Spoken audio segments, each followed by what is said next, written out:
He was the king of the stage, but at home, he was just a man, afraid of being alone. Freddie Mercury was born on the island of Zanzibar in 1946 to a modest Parsi family. His real name was Farrokh Bulsara. From the very start, he was different, sensitive, artistic, with a mind full of music. At boarding school in India, he was teased for his teeth, for his mannerisms, for the way he spoke. He didn't fight back, instead he found comfort in the piano. In the quiet of empty rooms, the keys became his voice. When his family moved to England, Freddie landed in a world that was colder, harsher, but filled with opportunity. London became his city of hope, and there, destiny stepped in. He met Brian May, Roger Taylor, and later John Deacon. Together they formed Queen, and nothing would ever be the same. The band became unstoppable. Stadiums filled, records sold by the millions. Their sound was new, bold, unapologetic. Songs like Bohemian Rhapsody, We Will Rock You, We Are the Champions didn't just top the charts. They became part of people's lives.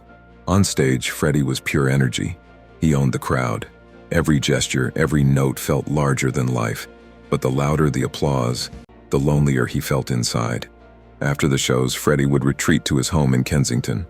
No lights, no fans, just silence. Just him, the piano, and the weight of his thoughts. He'd play late into the night, writing down melodies before they could slip away. He was terrified the music might leave him one day. What Freddie really craved wasn't fame, it was love. The kind that's real, that sees the person beneath the spotlight.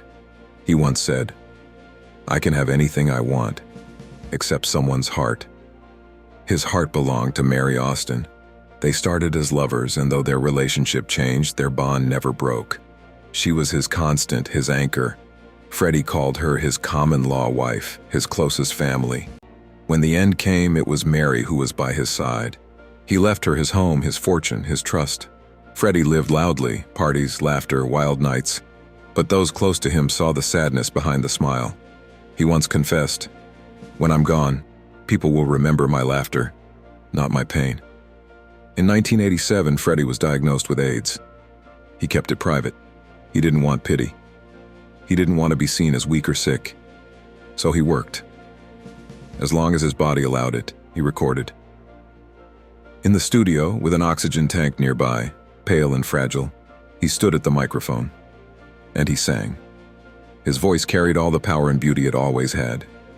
He sang for us, leaving behind a final gift. Songs like "These Are the Days of Our Lives" and "The Show Must Go On" were his way of saying goodbye, gently, bravely. On November 24, 1991, Freddie passed away at age 45. The next day, the world mourned. Fans gathered outside his home, leaving flowers, candles, letters. The man who had given so much was gone, but his voice, his spirit remained. His funeral was small, private, in line with his faith. His ashes were entrusted to Mary, and to this day, no one knows where they rest. It was his last request, to keep that part of him safe. And yet, Freddie is everywhere. In stadiums where crowds still sing his songs, on radios, in headphones, in voices raised at karaoke bars, in the hearts of those who felt less alone because of him. Freddie Mercury shattered stereotypes. He showed the world what it means to be unapologetically yourself.